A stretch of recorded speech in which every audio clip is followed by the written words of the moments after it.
O'zbekistonda eng ko'p sotilgan inomarka crossoverlardan bu Chery Tiggo 7 Pro avtomobili hisoblanadi. Nimaga ko'p sotilgan degani mumkin. Ushbu avtomobilimiz birinchidan narxi ham arzongina va hamyonbop. Boshlang'ich to'lovi ham kamgina qilib chiqadi. Ushbu avtomobilni xohlasangiz kredit asosida yoki bo'lmasam o'z narxini bo'lib to'lashga 36 oygacha qilib chiqazib beramiz. Bunaqa imkoniyat faqat Namangan Chery avtosalonida mavjud. Avtomobil motor haqida ozgina ma'lumot berib o'taman. 1.5 turbina bo'ladi. Shahar ichida rasxoti 7 ta, ot kuchi esa 147 ta bo'ladi. Avtomobil 4 ta porshinli bo'ladi. Razgomi 9-8 sekundda bu 100 ga bemalol sizni chiqazib boradi. Balonlari ham yumshoq, almashtirib o'tirmaysiz. 7 Pro'ni boshqa avtomobillardan ustunligini aytib o'taman. Mana bu 4 ta balondan tashqari zapaska baloni ham xuddi shunaqa 5-balon hisoblanadi. Balon yumshoq, almashtirishga hojat yo'q. Juda ham chiroyli dizaynga ega.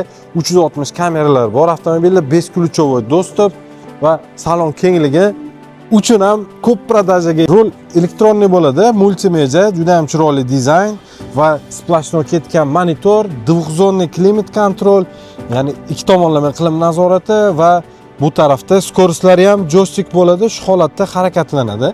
Kattagina panorama tom, ya'ni 1.5 kvadratdan kattaroq bu panorama tom. Bilmadim, men sizga bundan boshqasini topa olmadim. Men siz uchun bu mashinani obzor qilishga qaror qildim va barda esa xolodilnik ham bor. Yozda maza qilib ketadi. Suvingizni qo'yib bu yoqqa muzdagina chiqib ketadi. Besprodnoy zaryadniylari va ikki xil yurish rejimiga ega. Eko sport rejimlarda bemalol harakatlanadi avtomobil. Ko'rishingiz mumkin, orqa kengligi ham juda ham keng, 3 kishi bemalol ketadi va orqa dizayni kelib bemalol xarid qilsangiz bo'ladi. Restyling bo'lgandan keyin ko'pchilikga juda ham ma'qul keldi, chunki orqa dizayni ham farlari splashnoy yongan va o'sha aytib o'tganimizdek zapaski balonni alohida e'tibor berasiz, juda ham katta va o'sha 5-balon hisoblanadi.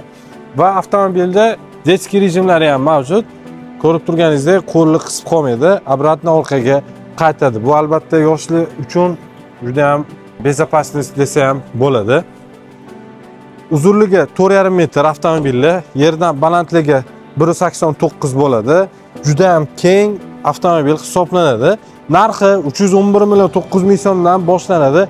Pozitsiyasiga qarab narxi o'zgaradi. Ushbu avtomobilda ham 40 million foydada ulgurmagan okalarimiz uchun endi tan narxda 25 million foyda bilan xarid qilish imkoniyatiga egasizlar. Avtomobil sizni qiziqtirgan bo'lsa, pastdagi nomerlarga telefon qiling, lokatsiya tashlab berishadi. Manzilimiz Namangan shahar, Yangi bozor, Promzona yo'lda. Avtosalon kelsangiz eng qulay bo'lgan shartlarda faqat men siz uchun chiqazib boraman. Videoga like bosish esingizdan chiqmasin.